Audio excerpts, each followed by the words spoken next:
Hello students, welcome to FA9 classes. Student, today in this video we are going to start chapter number 12 of history for 6th class, which is culture and science. Take out and open your SST book at page number 73.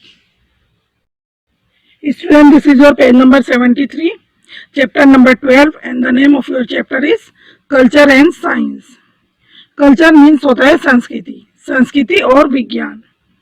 Students, आज इस chapter में हम प्राचीन काल में, प्राचीन कहते हैं पुराना, यानी पुराने वक्त में, पुराने समय में हमारे इंडिया में जो कुछ कल्चर और साइंटिफिक जो डेवलपमेंट हुए थे, यानी कुछ सांस्कृतिक और वैज्ञानिक विकासों के बारे में जानेंगे, पढ़ेंगे. So let's start. हमारा फर्स्ट टॉपिक है स्टोरीज ऑन पेपर, यानी पेपर के ऊपर कहानियां. जिस टाइम में पेपर के ऊपर यानी कागजों में कहानियां और उपन्यास वगैरह लिखे जाते थे, उस टाइम के बारे में यहाँ पर हम पढ़ेंगे. ये बता रहे हैं कि ज्यादातर जो बुक्स हैं, यानी ज्यादातर किताबें जो हैं वो हमारा ध्यान अपनी ओर खींचती हैं, लेकिन बहुत समय पहले जो किताबें लिखी गई थी वो हमें अपनी ओर मोहित करती हैं, आकर्षित करती हैं. अब कह रहे हैं कि 1000 साल पहले लिखी गई किताबें जो हैं उनको पढ़ने के बारे में इमेजिन करिए, यानी कल्पना करिए, उनके बारे में सोचकर देखिए. तो कह रहे हैं कि आपने जो भी पार्ट पढ़ा है, यानी कोई सी बुक ली है, आपने उसमें से थोड़ा सा कुछ पार्ट उसका जो पढ़ा है, तो ये कह रहे हैं कि आपने जिस पार्ट को पढ़ा है वो उसमें उस पार्ट में से, यानी जिस बुक में से वो पार्ट लिया गया है, ऐसी ही कई सारी यानी हजारों बुकें लिखी गई हैं उस टाइम में. लेकिन बता रहे हैं कि हम यहाँ पर आपको कुछ ही बुक्स हैं, कुछ ही थोड़े के बारे में हम आपको इंट्रोड्यूस कराएंगे. अब बता रहे हैं कि फिक्शंस के अलावा, यानी जो महाकाव्य होते हैं, उपन्यास वगैरह होते हैं, उपन्यास के अलावा बहुत सारी जो बुकें थी वो एंशिएंट पीरियड में, यानी पुराने वक्तों में लिखी गई थी. अब कौन कौन से सब्जेक्ट पर थी, किस बारे में थी, यहाँ पर बताया गया है. मैथमेटिक्स पे, रिलीजन से, रिलेशनशिप से, साइंस है, गवर्नेंस है, एक्सेट्रा एक्सेट्रा. अब बता रहे हैं कि जो कहानियां होती थी और उपन्यास वगैरह होते थे वो इमेजिनरी होते थे, यानी वो सच तो नहीं होते थे, वो काल्पनिक होते थे, जैसे कल्पना करके लिख दिया करते थे. लेकिन बता रहे हैं कि हालांकि वो इमेजिनरी होते थे, काल्पनिक होते थे, लेकिन अक्सर वो कुछ जो जीवन में हमारे घटनाएं घटती थी वो उन्हीं के ऊपर आधारित होते थे. और वो इम्पोर्टेंट थे. इम्पोर्टेंट है, क्यों इम्पोर्टेंट है बता रहे हैं, क्योंकि वो हमें उस टाइम के, यानी उस पीरियड के जो लोग थे उसके बारे में भी एक आइडिया देते थे जिसमें वो लिखी गई थी. सिलप्पाधिकारम के अलावा एक तमिल एपिक बता रहे हैं, एक तमिल महाकाव्य, क्या नाम है उसका, मणिमेखलाई है. जो स्टोरी है माधवी और कोवलंस की डॉटर, यानी माधवी और कोवलंस की एक बेटी है, ये इसकी बेटी के बारे में एक स्टोरी है मणिमेखलाई. ये एक तमिल एपिक है जो एक बौद्ध नन बन जाती है. बता रहे हैं कि दोनों ही जो है केवल ह्यूमैनिटी यानी मानवता के बारे में ही कहानियां नहीं है, बल्कि ये उस समय के जो है टाउन्स हैं, ट्रेड है, जैसे शहर है, व्यापार है, और वहाँ के जो लोग थे उनके बारे में सजीवता पूर्वक बताते हैं. उनका स्पष्ट विवरण इसमें दिया गया है. और ये भी बताते हैं उसके साथ साथ कि वो हमें किस चीज के बारे में और आगे आइडिया देते हैं.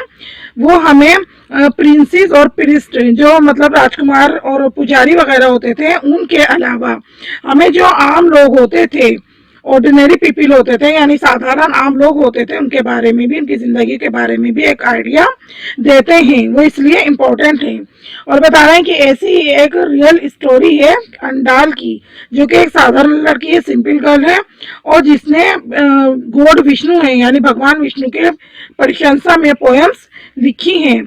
और वो रहती है अपने एडॉप्टेड फादर के साथ. एक छोटा सा टाउन है तमिलनाडु का, शायद ये बता रहे हैं कि 8th सेंचुरी CE में रहती थी. और फिर उसने अपने आप को क्या किया, उसने अपने आप को भगवान को समर्पित कर दिया. बता रहे हैं कि she was one of the early भक्ति सेंट्स. वो शुरू के जो, यानी प्रारंभ के शुरुआती जो भक्त संत थे उनमें से एक थी.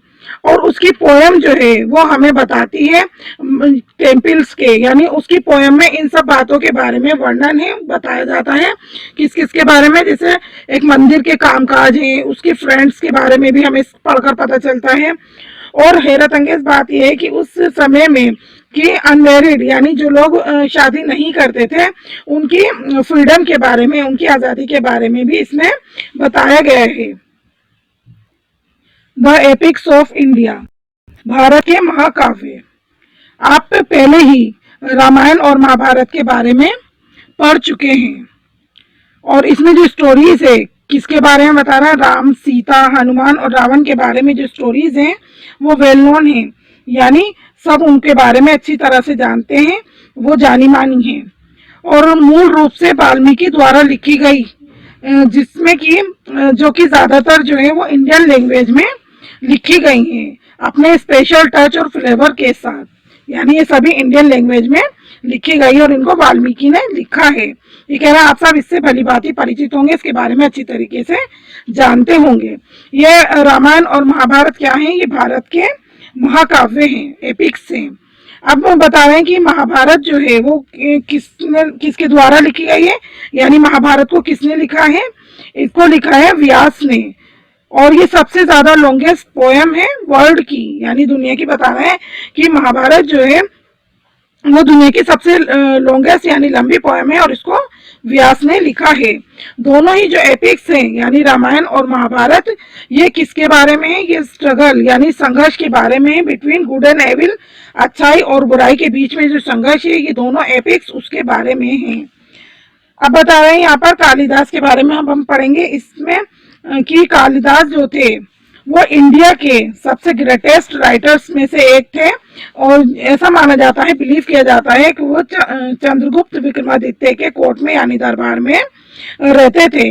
उन्होंने संस्कृत में लिखा है, लेकिन उनके जो ज्यादातर प्लेस थे, नाटक वगैरह, उसमें वुमेन और पीपल जो होते थे लोअर कास्ट के, वो किसमें बोलते थे, किसमें बातचीत करते थे, प्रकृत में बोलते थे, यूज करते थे यानी प्रकृत। और उनकी जो पोयम और प्ले हैं वो हमें उस दुनिया में ले जाते हैं जिसमें वे रहते थे। अब आप सोचेंगे प्ले हमें किस तरीके से उस दुनिया में ले जाते हैं, यानी इसका मतलब है कि उनके जो पोयम और प्ले वगैरह होते थे उनको पढ़कर देखकर यानी ऐसा लगता था कि हम जैसे उसी दुनिया में पहुंचे हैं। और उनके जो ये पोयम प्ले वगैरह होते थे उसमें क्या क्या चीजें होती थी, लव होता था, एंगर, ये बता रहा है, ह्यूमर, बिट्रेयल, करेज, और बहुत सारा ड्रामा होता था। उनके जो वर्क होते था, उनकी जो कीर्ति वगैरह होती थी, रचनाएं उनमें, और वो उसके साथ साथ हमें एक आइडिया भी देते हैं किसके बारे में, जो लोग उस टाइम के लोगों की जो जिंदगी होती थी यानी उनके लाइफ के बारे में भी हमें आइडिया देते हैं। और उनकी सबसे बड़ी जो कीर्ति थी वो कौन सी थी, अभिज्ञान शकुंतलम थी। और ये स्टोरी थी किसके बारे में, दुष्यंत और शकुंतला, और उनका जो बेटा था भरत, उनकी स्टोरी के बारे में ये वर्क है, यानी उनकी कीर्ति है। अब यहाँ पर हम पुराण्स के बारे में पढ़ेंगे, द पुराण्स। ये ओल्ड वर्ल्ड स्टोरीज होती थी, यानी पुराने जो दुनिया होती थी उसकी कहानियां होती थी जो डील करती थी ओरिजिन ऑफ यूनिवर्स, यानी यूनिवर्स की जो ओरिजिन के साथ ये डील करती थी। इसमें यूनिवर्स की उत्पत्ति के बारे में, शुरुआत के बारे में बताया गया है। और इसमें कंटेंट था, क्या शामिल था, ये बताते थे एक डिटेल डिस्क्रिप्शन, यानी डिटेल में वर्णन करते थे, बताते थे किसके बारे में, सोलर सिस्टम है, अर्थ है, इट्स कॉन्टिनेंट्स है, माउंटेन रेंजेस है, फैमिली ट्री ऑफ गॉड्स है, ऋषि है, ये इन सब के बारे में इसमें बताया गया है। और रॉयल फैमिली जो शाही परिवार होते थे उनके बारे में भी इसमें डिटेल में बताया गया है। और ये बता रहे हैं कि 18 पुराण से जो ओरिजिनली यानी मूल रूप से पहले ओरली नरेटेड किए गए, यानी सुनाया गया है। ओरली कहते हैं मुंह से, जो मौखिक जिसको बोलते हैं, पहले मुंह से सुनाया गया और बाद में उसको फिर लिखा गया है। वे आपको उन वंशावली के बारे में भी आइडिया देते हैं, जानकारी देते हैं, जिसके बारे में आपने पिछले चैप्टर्स में पढ़ा है। अब क्योंकि वो उसका मतलब है साधारण लोगों को एजुकेट करने के लिए थे, साधारण लोगों को शिक्षित करने के लिए थे, इसलिए हर कोई उसको सुन सकता था। अब नेक्स्ट टॉपिक है शूद्रकस मिर्च कटिका। अब यहाँ पर हम शूद्रक की मिर्च कटिका के बारे में पढ़ेंगे। ये प्ले जो था ये लिखा गया था संस्कृत में और 5th सेंचुरी सीई में इसको लिखा गया था इस प्ले को। और ये एक बहुत इंपॉर्टेंट प्ले है, यानी दूसरों से अलग है, दूसरों की तरह नहीं है, क्योंकि दूसरे प्लेज में ज्यादातर क्या होता था, उसमें स्टोरी बताई जाती थी प्रिंसेस और किंग्स की स्टोरियों के बारे में ये प्ले बताते हैं दूसरे जो होते हैं, लेकिन मिर्च कटिका जो बताते हैं ये इनसे अलग थी और ये कॉमन पीपल यानी साधारण लोगों के बारे में थी। और इसका जो हीरो है वो एक सिंपल बिजनेसमैन है और इसकी जो हीरोइन है इस प्ले की वो एक डांसर है। और दूसरे कैरेक्टर जो हैं इस प्ले के वो बिलोंग करते हैं लोअर कास्ट से, यानी निचली जो कास्ट होती थी उनसे बिलोंग करते थे। और जो वो सभी जो हैं वो भी सोशल जो सामाजिक जो अन्याय होते थे सोशल, उनके भी शिकार थे ये लोग सारे। और शूद्रक पोर्ट्रेट जो है ये लोगों के बारे में किस तरीके से बताता है कि वो ऑनेस्ट थे, सिंसर थे और किसके ऑपरेशन ऑफ द किंग यानी किंग के लिए ये लोग कैसे होते थे उस टाइम के, ऑनेस्ट होते थे, सिंसर होते थे। नाट्य शास्त्र ये बता रहा है कि काल्पनिक जो स्टोरीज होती थी, इमेजिनरी स्टोरीज यानी काल्पनिक कहानियों के अलावा जो है लोग जो लिखते थे एक वैरायटी ऑफ सब्जेक्ट की, जिसमें शामिल होता था क्या क्या, डांस है, ड्रामा है, grammar, religion and science, in topics पर भी वो स्टोरी लिखते थे। और एक वेल नोन बुक बता रहे हैं कौन सी है जो बेस है डांस और ड्रामा पे इंडिया में, वो है नाट्य शास्त्र ऑफ भारत यानी भारत की नाट्य शास्त्र। ये एक वेल नोन बुक है और बुक जो है वो डील करती है वेरियस बता रहे हैं aspects of drama including section on dance and on music. अब इसमें भी इंक्लूडिंग है क्या क्या चीज शामिल है, tuning scale, types of instrument, performance techniques and accompaniment styles et cetera et cetera, ये सभी कुछ इसमें शामिल है। नेक्स्ट टॉपिक है जातक एंड पंचतंत्र टेल्स यानी जातक और पंचतंत्र की कहानियां। आपने जातक के बारे में पहले पढ़ा है और वो ये बताता है हमें क्या किसके बारे में बताता है, about the life of people. और ये कहानियां जो है वो हमें लोगों की जिंदगी के बारे में बताती हैं। पंचतंत्र जो है वो एक कलेक्शन है स्टोरीज का, यानी पंचतंत्र में बहुत सारी जो कहानियां हैं वो दी गई हैं और उसमें बताया गया है कि लाइफ में कैसे सक्सेस हो सकते हैं हम, किस तरीके से। पंच मीन्स ये दो वर्डों से मिलकर बना है, पंच और तंत्र। पंच मीन्स बता रहे हैं, पंच का मतलब है 5 और तंत्र मीन्स वेज ऑफ स्ट्रेटजीज और प्रिंसिपल्स। प्रिंसिपल्स कहते हैं सिद्धांत या सूत्र वगैरह जो होते हैं उसके तरीके, ये दो वर्डों से मिलकर बना है। ये कहना तो मुश्किल है कि वे कब कंपोज की गई थी यानी इनकी रचना कब की गई थी। ऐसा माना जाता है कि शायद इनको 500 सीई में लिखा गया था और वो एक ऐसे राजा के लिए लिखी गई हैं जो ये चाहता था कि उसका बेटा जो है वो अक्लमंद बने। अब एक टीचर होते हैं जिनका नाम विष्णु शर्मा है, वो उनको पढ़ाते हैं, उसका जो किंग के जो बेटा था उसको पढ़ाते हैं और जो वेज ऑफ द वर्ल्ड जो दुनिया के तरीके होते हैं और वो उनको सिखाते हैं और उसको प्रैक्टिकल होना भी सिखाते हैं लाइफ में। और वो ऐसा कैसे करते हैं, वो ऐसा उसको टेलिंग देम स्टोरीज यानी उसको कहानियां बता कर करते हैं। वो उसको इस तरीके की कहानी बताते हैं, सुनाते हैं जहाँ पर एनिमल्स जो हैं, जानवर जो हैं वो स्पीक करते हैं, बिहेव करते हैं यानी बोलते हैं और व्यवहार करते हैं, बिहेव करते हैं किसकी तरह, ह्यूमन बीइंग्स की तरह। तो वो उसको इसकी स्टोरी सुनाते हैं। ये कह रहे हैं कि अब आप जो है वो इसके कुछ कहानियों की जो नैतिकता से यानी स्टोरीज के जो मोरल हैं उससे आप सहमत नहीं हो सकते, लेकिन फिर भी वे जो है सिंपल लैंग्वेज और स्टाइल में लिखी गई हैं, इसलिए वो विचारों को व्यक्त करने में क्या है, इफेक्टिव है, प्रभावी हैं। बुक्स ऑन साइंस यानी अब साइंस के ऊपर भी बहुत सारी बुक्स हैं, कुछ वो लिखी गई थी उसके बारे में चलिए यहाँ पर अब हम पढ़ेंगे।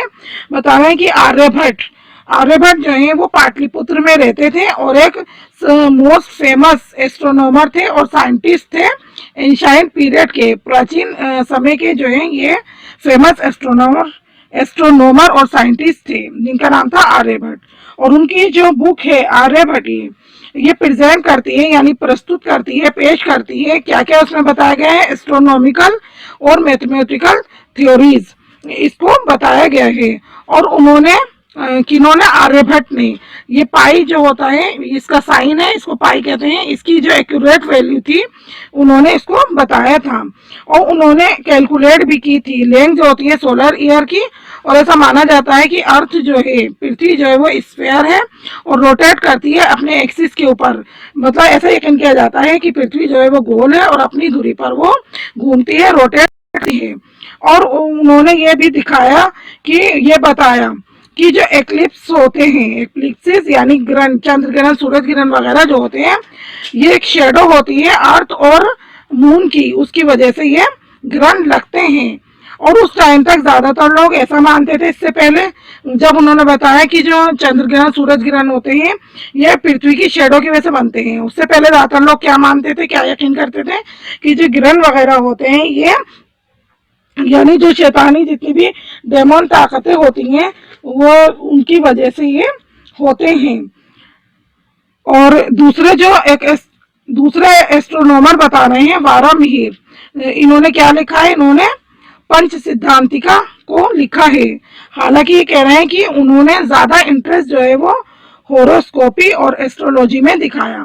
अब बहुत सारे जो लोग होते हैं वो ये ऐसा मानते हैं, ऐसा यकीन करते हैं कि इंडियन साइंस के जो डेक्लाइन का, सुपरस्टिशन यानी अंधविश्वास का जो ये पतन हुआ है वो इसी की वजह से हुआ है। नेक्स्ट टॉपिक है हमारा मेट्रोलॉजी कि सबसे ज्यादा बेस्ट एग्जांपल यानी सबसे अच्छा एग्जांपल इसमें बताया इन्होंने। मेट्रोलॉजी कहते हैं धातु विद्या जो होती है आयरन वर्क का। ये अभी भी बता रहे हैं कि कहाँ पर है, ये आयरन पिलर जो है वो दिल्ली में है और ये 4th सेंचुरी सीई में बनाया गया था। और कहाँ पर है देखिए, यहाँ पर पिक्चर भी इसकी दिखाई हुई है। आयरन पिलर ये मेहरौली में है। ये जो पिलर है पूरा ये आयरन का बना हुआ है और इस पे अभी तक भी जंग नहीं लगा हुआ है, जिसकी वजह से जो मॉडर्न टेक्नीशियन है वो भी काफी हैरत में है, हैरान है कि इतने साल होने के बावजूद भी आज भी ऐसे ही खड़ा है और इस पर आज तक जंग नहीं लगा है। नेक्स्ट है मेडिसिन। मेडिसिन मीन्स तो आपको पता ही होगा, दवा होती है। चरक संहिता, चरक संहिता क्या है, ये एक हैंडबुक है, फिजिशियन पे लिखी हुई है, फिजिशियन की एक हैंडबुक है। और इसमें क्या बताया गया है, इसमें सैकड़ों बीमारियों का जो इलाज है, उपचार है उसका और उसके तरीकों को, और जो के साथ साथ जो मनुष्य के ह्यूमन बॉडी यानी मानव का जो शरीर होता है उसकी विस्तृत शारीरिक रचना के बारे में भी इसमें बताया गया है डिटेल में। और इसमें एक लिस्ट है, किस चीज की लिस्ट है, प्लांट के बारे में, मिनरल, एनिमल सब्सटेंसेस के बारे में, जो जिनकी जरूरत हमें क्या होती है दवाई बनाने के लिए, इन सब चीजों की जरूरत पड़ती है। तो इस बुक में इसके बारे में भी एक लिस्ट दी गई है। चरक संहिता कहती है कि लाइफ जो है यानी जीवन, आयु जो है वो एक कॉम्बिनेशन है किसका, संयोग ऑफ बॉडी के संयोग का, सेंसेस का, माइंड का और सोयल का, ये एक कॉम्बिनेशन है। आयुर्वेद जो है वो जीवन का सबसे बड़ा, जो सबसे पवित्र जो है वो विज्ञान है, जो कि इस दुनिया में और इस दुनिया के बाद यानी जो दूसरी दुनिया होगी, कुछ लोग मानते हैं कि जीवन जो है वो एक जीवन मरने के बाद भी शुरू होगा। तो इस जो दुनिया के बाद जो दूसरा जीवन है उसमें भी लोगों के लिए जो है वो फायदेमंद है। और दूसरा जो फिजिशियन है, सुश्रुता है, जिन्होंने लिखा है किसके बारे में, सर्जिकल इंस्ट्रूमेंट और सर्जरी के बारे में अपने वर्क में लिखा है। वो कौन सा है जिसमें उन्होंने लिखा है, सुश्रुता संहिता, इसमें उन्होंने इसके बारे में लिखा है। अब नेक्स्ट टॉपिक है हमारा स्टोरीज इन स्टोन। इससे पहले हमने स्टोरीज ऑन पेपर पे पढ़ा था, यानी जो कहानियां होती थी, जो उपन्यास, पोएम वगैरह होती थी वो पहले पेपर पे लिखी जाती थी। अब यहाँ पर हम स्टोरीज इन स्टोन्स यानी पत्थर में के ऊपर जो कहानियां लिखी जाती हैं उसके बारे में पढ़ेंगे। मोन्यूमेंट्स बता रहे हैं कि स्मारक जो होते हैं वो होते हैं नॉलेज के पास्ट के बारे में, यानी इनसे हमें पास्ट के बारे में पता चलता है, नॉलेज मिलती है। वो हमें केवल जो मटेरियल होता है, मतलब वो किस चीज के बने हैं, वो केवल इस चीज के बारे में ही हमें नहीं बताते, बल्कि देते हैं किसके बारे में, जो टेक्नोलॉजिकल स्किल होती थी बिल्डर्स की, उसके बारे में भी हमें एक आइडिया देते हैं। और जो स्ट्रक्चर्स होता है वो अक्सर क्या होता है, वो डिपिक्ट करते हैं, यानी बताते हैं या दर्शाते हैं स्टोरीज और इंसिडेंट्स को। और बहुत सारे जो इंस्क्रिप्शंस होते हैं, अभिलेख शिलालेख वगैरह होते हैं, और फैमिली ट्रीज होते हैं, किसके थ्रू से ये सब बताते हैं, इमेजेस और पेंटिंग्स के थ्रू, यानी या तो वो काल्पनिक होते हैं या पेंटिंग्स वगैरह के जरिए से वो इनको बताते हैं इनके बारे में, या फिर इनको दर्शाते हैं। और जो ज़्यादा यूजफुल, ये सबसे ज़्यादा यूजफुल होते हैं, किस लिए यूजफुल होते हैं, क्योंकि ये अंडरस्टैंड करने में, यानी लोगों की जो ज़िंदगी होती थी उसको समझने में ये बहुत ज़्यादा यूजफुल होते हैं। और इंडियंस ने भी, यानी भारतीयों ने भी इसी तरीके के कुछ जो फैसिनेटिंग स्ट्रक्चर्स हैं वो शुरू से ही वो बनाते आ रहे हैं, यानी उन्होंने शुरू से ही इसको बनाया है, कुछ फैसिनेटिंग स्ट्रक्चर्स को इंडियंस ने। Who built them? अभी कह रहे हैं कि उनको कौन बनाता है, जो मॉन्यूमेंट्स वगैरह हैं, टेम्पल्स हैं, इनको कौन बनाता था। बता रहे हैं कि ज्यादातर जो एंशिएंट मॉन्यूमेंट्स होते थे, यानी प्राचीन स्मारक होते थे, टेम्पल्स मंदिर वगैरह होते थे, ये राजाओं के द्वारा या प्रिंसेस राजकुमारों के जरिए बनाए जाते थे, इनको राजा बनवाते थे। हालांकि जो रिच मर्चेंट्स, व्यापारी वगैरह होते थे, उनके गिल्ड्स हैं, क्राफ्टमैन हैं, लैंड ओनर हैं, इंडिविजुअल डोनर्स हैं, ये सही बता रहे हैं कि जिसमें कि औरतें भी शामिल होती थी, ये भी मनी डोनेट कर सकते थे इन सब चीज़ों के लिए। कोई भी स्मारक टेम्पल वगैरह अगर बनाया जाता था तो उसमें वुमेन भी, और ये सब लोग जो अभी हमने नाम पढ़े हैं, ये सब भी डोनेट करते थे, मनी को दे सकते थे। 100 of people work on them, और 100 जो लोग होते थे, यानी कई सारे लोग उसमें काम करते थे। एक बार जब वो बन जाता था, यानी कोई अगर वो मोन्यूमेंट बना रहे हैं या टेम्पल बना रहे हैं, जब वो कंप्लीट हो जाता था, पूरा बन जाता था, तो फिर उसके लिए जो कर है वो कलेक्ट किया जाता था कुछ गाँवों से, और जिसको कि उनके मेंटेनेंस के लिए, यानी उनके रख रखाव के लिए, उस पर खर्च करने के लिए उसको रखा जाता था। और जो टेम्पल्स होते थे उसमें वो काम देते थे, यानी नौकरियां देते थे लार्ज नंबर ऑफ पीपल, बहुत सारे लोगों को फिर उसमें मंदिर वगैरह में काम मिल जाया करता था। जैसे क्या क्या काम बता रहे हैं, कुक करने के लिए, वॉश एंड क्लीन, धोने साफ करने के लिए, ये सभी काम मंदिर में लोगों को दे दिए जाते थे। कुछ लोग जो थे वो गार्लैंड्स, यानी फूलों की माला बनाते थे और ज्वेलरी बनाते थे। और जो दूसरे जो कार्ड पे बता रहे हैं, सेंग और डांस, कुछ लोग जो है वो डांस भी करते थे, गाते थे। और कुछ कार्ड कहते हैं नक्काशीदार, यानी खोद कर जो चीज़ें बनाई जाती हैं, नक्काशी करके उसको भी बनाते थे। और कुछ जो कास्ट थी वो उनको अलाउ नहीं किया होता था, यानी उनको अलाउ, इस बात की परमिशन नहीं दी जाती थी कि वो मंदिर के अंदर, इनसाइड द टेम्पल, यानी मंदिर के अंदर आ सके। यानी कुछ कास्टें ऐसी थी जो छोटी होती थी, जिनको मंदिर के अंदर आने नहीं दिया जाता था।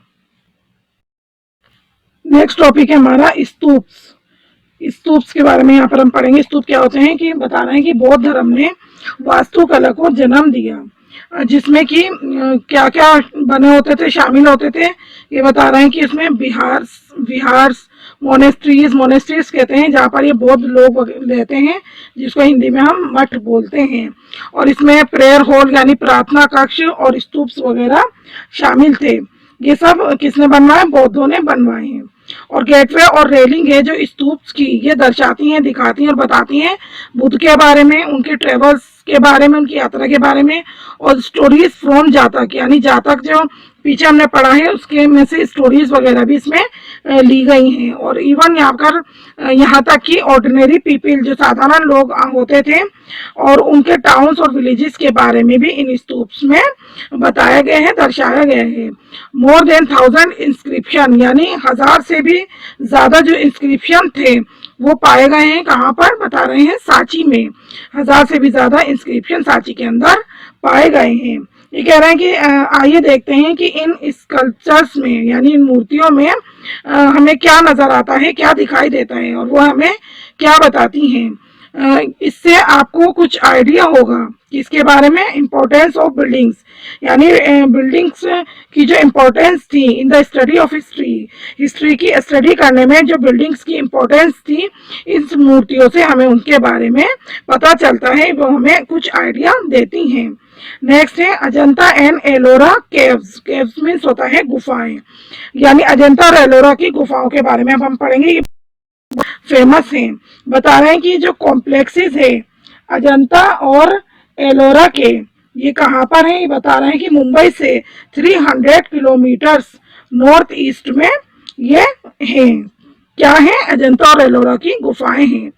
ये सबसे ज्यादा बता रहे हैं कि एग्जाम्पल है, अच्छे और उदाहरण है, एग्जाम्पल है किसके, केव आर्किटेक्चर के, यानी गुफा वास्तुकला, स्कल्पचर मूर्तिकला और पेंटिंग वगैरह के ये बेस्ट एग्जाम्पल हैं। और बताए हैं कि 9 cave, there are 29 caves in Ajanta, कि अजंता की जो गुफाएं हैं वहां पर 20 कितनी है, वो 29 केव्स हैं, वो पाई गई हैं अजंता में, और 34 है एलोरा में। और बता रहे हैं कि मुश्किल है, डिफिकल्ट है अलग करना किसको, आर्किटेक्चर को, पेंटिंग और स्कल्पचर जो मूर्ति वगैरह है केव्स के अंदर, उसको अलग करना इन बहुत ज्यादा मुश्किल है, यानी वो एक दूसरे में काफी मिली जुली हैं, उनको हम अलग नहीं कर सकते। इन अजंता में बता रहे हैं कि मोरल्स जो हैं उन्होंने स्टोरीज ऑफ बुद्ध की जो है वो इलुस्ट्रेट की है, और हम देखते हैं बहुत सारे जो कल्चर हैं कि दोनों में, एलोरा और अजंता में हमें कल्चर दिखाई देते हैं। एलोरा हैज बुद्धिस्ट, एलोरा में बुद्धिस्ट बता रहे हैं, हिंदू और जैन केव्स, टेम्पल्स वगैरह भी और मोनेस्ट्रीज भी पाई गई हैं, जो कि बनवाई गई थी between 5th century and 10th century C, जो 5वीं शताब्दी और 10वीं शताब्दी के बीच में बनवाई गई थी। तो एलोरा में इस तरीके की बहुत सारी बुद्ध भी, हिंदू भी और जैन केव्स, टेम्पल्स भी वहां पर और मोनेस्ट्रीज पाए गए हैं। नेक्स्ट टॉपिक है from rock cut to free standing temples, यानी रॉक कट कहते हैं, रॉक मीन्स होता है चट्टान, कट मीन्स काटना, यानी रॉक कट से चट्टान काटने से लेकर फ्री स्टैंडिंग टेम्पल्स वो चट्टानों को काटकर शुरुआत में बनाए जाते थे, फिर धीरे धीरे उनका विकास होता चला गया और लास्ट में फ्री स्टैंडिंग टेम्पल्स बनाए जाने लगे। फ्री स्टैंडिंग मीन्स जो अब फ्रीली स्टैंड हो, यानी अपने आप वो खड़े हो सकते थे। चलिए इस बारे में अब हम यहाँ पर पढ़ेंगे।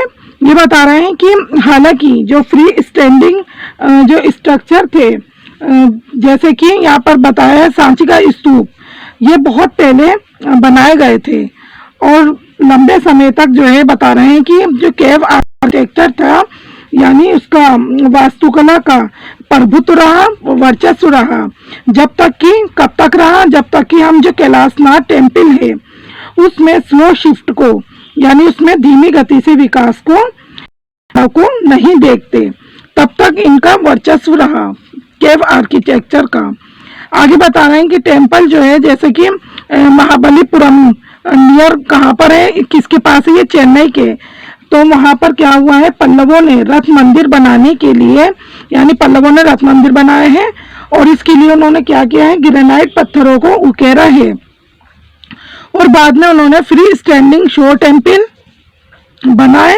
और टेम्पल बता रहे हैं कांचीपुरम में, यानी कांचीपुरम में भी मंदिर बनवाए हैं, किससे बने हैं, जो बता रहे हैं कि स्टोन एंड ब्रिक्स, ईंट और पत्थरों से बने हैं। ये सारे मंदिर किसने बनवाए हैं, ये मंदिर बनवाए हैं इन्होंने, पल्लवों ने। आगे बता रहे हैं कि शोर टेम्पल जो है, यानी शोर मंदिर किस तरीके का बना हुआ है, बता रहे हैं कि इसका बेस जो है वो काफी चौड़ा है, नीचे से इनके बेस चौड़े होते थे, ऊपर जाकर थोड़े कम होते चले जाते थे, एक पॉइंट तक, यानी एक बिंदु तक सुकड़कर वो छोटे होते चले जाते थे। और फिर उसको जो होता था वो टावर को, इसमें जो टावर होता था उसको फिर विमान कहा जाता था। देखिए यहाँ पर पिक्चर में भी इस तरीके से दिखाया हुआ है कि टेम्पल बना हुआ है, नीचे इसका जो बेस है वो काफी चौड़ा नजर आ रहा है और फिर ये ऊपर जाते जाते एक पॉइंट तक जाकर ये सिकुड़कर थोड़ा छोटा हो गया है। तो इसी तरीके के जो टेम्पल्स थे उस टाइम में बनाए जाते थे। और देवी देवताओं की जो मूर्तियां होती थी वो एक रूम थी जिसको गर्भगृह कहा जाता था। अब बता रहे हैं कि कर्नाटक में भी चालुक्यों ने फ्री स्टैंडिंग टेम्पल्स बनवाए हैं। कहाँ कहाँ पर? ऐहोल में, बादामी में और पट्टादकल में। इन टेम्पल्स में मंदिरों के लिए ज्यादा स्पेस होता था, ज्यादा जगह होती थी।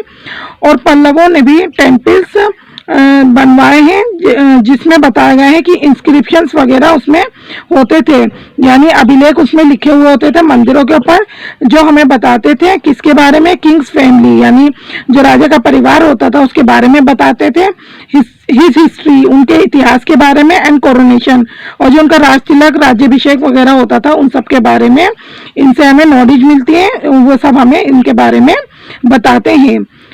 आगे बता रहे हैं कि वॉल्स, जो उनकी दीवारें होती थी उनको भी जो था खोद कर बनाया जाता था, यानी उनके ऊपर भी जो महाकाव्य से स्टोरियां होती थी वो भी लिखी जाती थी और पैनल्स वगैरह उसमें उकेरे जाते थे, लगाए जाते थे। और सबसे पहले टेम्पल बता रहे हैं कहाँ पर थे, कहाँ पर मिले हैं। ये बता रहे हैं कि देवगढ़ में मिले हैं जो झांसी के पास है, और भीतरगांव में है जो कानपुर के पास है। और वो किस चीज के बने हैं? स्टोन एंड ब्रिक, ईंट और पत्थर के बने हुए हैं। देखिए आपने पहले पढ़ा था स्टोरीज ऑन पेपर, वो इसलिए कहते हैं कि क्योंकि पेपर पे स्टोरीज उस टाइम में पहले लिखी जाती थी। अब आगे हमने यहाँ पर पढ़ा है स्टोरीज इन स्टोन। स्टोन में स्टोरीज किस तरीके से होती है, तो यहाँ पर इसका यही मतलब है कि जो स्टोरीज वगैरह होती थी राजाओं के बारे में, उनकी फैमिली के बारे में, और भी चीजें होती थी, वो मंदिरों में जो पैनल वगैरह होते थे, उनके स्तंभ होते थे और उनकी दीवारें होती थी, उनके ऊपर वो खोद कर लिखी जाती थी। हमारा नेक्स्ट और लास्ट टॉपिक है कैलाशनाथ। ये एक बहुत ही फेमस टेम्पल है, इसके बारे में अब हम पढ़ेंगे। बता रहे हैं कि हालांकि एलोरा की जो सभी केव्स थी, गुफाएं थी, वो अपनी कला में आश्चर्यजनक है, अद्भुत है, यानी उनको देखकर काफी हैरानी भी होती है। बता रहे हैं कि कैलाशनाथ टेम्पल जो है वो ताज में गहना है, यानी जिस तरीके से जेवरों में क्राउन की, ताज की अहमियत होती है, इसी तरीके से मंदिरों में भी कैलाशनाथ टेम्पल जो है वो बहुत ज्यादा इम्पोर्टेंट है और उसकी काफी ज्यादा अहमियत है और बहुत ज्यादा। अब आगे बता रहे हैं कि हिमालय में भगवान शिव के माउंट कैलाश का प्रतिनिधित्व करने के लिए नक्काशीदार ये क्या है? ये एक दुनिया की सबसे बड़ी अखंड संरचना है। अखंड कहते हैं यानी इसको एक ही चट्टान से बनाया गया है। अब बता रहे हैं कि इसे एक ही चट्टान से बनाया गया है, और शुरुआत में जब इसे सबसे पहले इसे बनाया गया था तो शुरुआत में, फिर जब ये पूरा हो गया था बाद में, यानी सबसे पहले इसको बनाना शुरू किया, बनाते बनाते जब ये पूरा फिनिश हो गया था तो ये किस तरीके का बन गया था? ये एक फ्री स्टैंडिंग टेम्पल था, ये एक स्वतंत्र मंदिर इसको हिंदी में हम कह सकते हैं था। अब ये आगे कह रहे हैं कि as you see in the picture, जैसा कि आप पिक्चर में देख सकते हैं, यहाँ पर आपको दो मंदिर की पिक्चर दिखाई गई है। ये कैलाशनाथ टेम्पल है, एलोरा की केव्स बता रहे हैं यहाँ पर हैं। तो ये बता रहे हैं कि आगे इसको कैसे बनाया गया था। इसे एक ही चट्टान से ऊपर नीचे सिंगल रॉक से, यानी एक ही चट्टान से पूरा इसको बनाया गया था, काट करके यानी नक्काशी करके, खोद करके बनाया गया था। और large number of stone cutters, इसको बनाने में बहुत सारे जो स्टोन कटर्स थे, वर्कर्स थे, उन्होंने डे और नाइट, दिन और रात काम किया, बहुत ज्यादा मेहनत की, और खर्च भी बहुत बड़ी मात्रा में ये कह रहे हैं रहा होगा, यानी जब मंदिर को उन्होंने बनाया तो इस पर खर्चा भी काफी हुआ था। कंप्लीट हो गया है। आई होप आपको चैप्टर अच्छे से समझ आ गया होगा। चलिए अब इसका बुक वर्क एक्सरसाइज देखते हैं। लेट्स सी पार्ट है मल्टीपल चॉइस क्वेश्चन। यहाँ पर आपके लिए एमसीक्यूज क्वेश्चन है, कुछ टिक द करेक्ट ऑप्शन। यहाँ पर आपको चार ऑप्शन दिए हैं, उसमें से जो आपका सही आंसर उस पर आपको टिक लगाना है। जैसे फर्स्ट है आपका आर्यभट्ट वाज ए। आर्यभट्ट कौन थे? ऑप्शन दिए आपके पोइट, ड्रामेटिस्ट, एस्ट्रोनॉमर और फिजिशियन। तो वो आपके कौन थे? एस्ट्रोनॉमर थे। थर्ड ऑप्शन सही है, इस पर टिक लगाएंगे। सेकंड है आयुर्वेद इज द। आयुर्वेद क्या है? ऑप्शन है आपके surgical instrument, secret science of life, epic, religious book. तो इसका सेकंड ऑप्शन सही है आपका, सेकंड साइंस ऑफ लाइफ, इस पर टिक लगाएंगे। थर्ड है a temple built in free standing style, एक टेम्पल जो फ्री स्टैंडिंग टेम्पल स्टाइल में बनाया गया है, कौन सा है? यहाँ पर 4 ऑप्शन दिए हैं आपको, नाम दिए मंदिरों के, Dashavatar temple, Meenakshi temple, Radha temple और कैलाशनाथ टेम्पल। फोर्थ ऑप्शन सही है, आप इस पर टिक लगाएंगे, कैलाशनाथ टेम्पल, ये फ्री स्टैंडिंग स्टाइल में बना हुआ है। बी पार्ट है फिल इन दी ब्लैंक्स, यहाँ पर कुछ ब्लैंक्स दिए आपको, उनको फिल करना है। चलिए देखते हैं। फर्स्ट है आपका the Bhagavad Gita is a part of the dash, Bhagavad Gita जो है वो किसका पार्ट है, कहाँ से लिए गए हैं, इसमें फिल करेंगे आप एपिक महाभारत, महाभारत जो महाकाव्य है वो उससे लिया गया है। सेकंड है Ellora has Buddhist Hindu and dash, कि एलोरा में बुद्धिस्ट हिंदू और किसकी गुफाएं हैं, वहां पर गुफाएं बनाई गई हैं मंदिरों में, तो यहाँ पर आप फिल करेंगे जैन केव टेम्पल्स, यानी मंदिरों को बनाया गया है गुफाओं के अंदर। थर्ड है सुश्रुता रोट, सुश्रुता ने लिखा है, क्या लिखा है? अबाउट सर्जिकल इंस्ट्रूमेंट, अपने सर्जिकल इंस्ट्रूमेंट के बारे में किस चीज में लिखा है, यहाँ पर आप फिल करेंगे सुश्रुता संहिता। फोर्थ है the temple built by the dash at Aihole become model for future temples, ये कह रहे हैं कि टेम्पल्स किसके जरिए बनाया गया, यानी किसने इस मंदिर को बनवाया था जो एहोल में है और मॉडल बना है फ्यूचर टेम्पल्स के लिए, तो ये चालुक्य ने बनवाया था, यहाँ पर आप फिल करेंगे चालुक्य। पार्ट सी है नेम द फॉलोइंग, अब नीचे आपको स्पेस दिया हुआ है, यहाँ पर इनको पढ़कर आगे आपको नाम लिखना है। जैसे फर्स्ट है फेमस एपिक इन तमिल, तमिल लैंग्वेज में लिखा गया एक फेमस एपिक, कौन सा है, यहाँ पर फिल करेंगे आप मणिमेखलाई। सेकंड है a book gives tips to success in life, एक ऐसी बुक जो हमें लाइफ में सक्सेस होने के लिए टिप्स देती है, वो कौन सी है, यहाँ पर फिल करेंगे आप पंचतंत्र। थर्ड है an astronomer as well as a mathematician, ये है आर्यभट्ट, जो एस्ट्रोनॉमर भी है और मैथमेटिशियन भी है आपके आर्यभट्ट। फोर्थ है a book written by Kalidasa, Kalidasa के द्वारा लिखी गई एक किताब, उन्होंने कौन सी लिखी है, अभिज्ञान। और लास्ट फिफ्थ है 2 इंडियन एपिक्स, 2 इंडियन एपिक्स के आपको यहाँ पर नाम बताने हैं, Ramayana and Mahabharata. B part है मैच द फॉलोइंग, यहाँ पर आपको मैचिंग करनी है। फर्स्ट है रामायण, रामायण किसने लिखी है, इसको मैच करेंगे आप सेकंड से, वाल्मीकि ने। सेकंड है आयरन पिलर, लोहे का जो पिलर है वो कहाँ पर है, इसको मैच करेंगे आप थर्ड से, मेहरौली में है। थर्ड है रत्ना टेम्पल, ये कहाँ पर है, इसको मैच करेंगे आप फर्स्ट से, महाबलीपुरम में। फोर्थ है मिरज कटिकम, ये किसने लिखी है, इसको मैच करेंगे आप फिफ्थ से, शूद्रक ने। फिफ्थ है अभिज्ञान शकुंतलम, ये किसने लिखा है, ये कालिदास ने लिखा है, इसको मैच करेंगे आप फोर्थ में कालिदास के साथ। ये है शॉर्ट आंसर टाइप क्वेश्चन, यहाँ पर आपको 3 क्वेश्चन लिखे हुए हैं, इनके आपको आंसर देने हैं।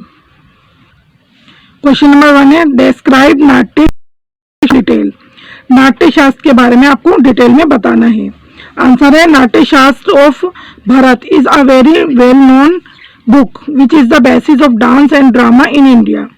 The books deal with various aspects of drama including sections on dance and on music, including tunings, tells type of instrument, performance techniques and accompaniment styles etc.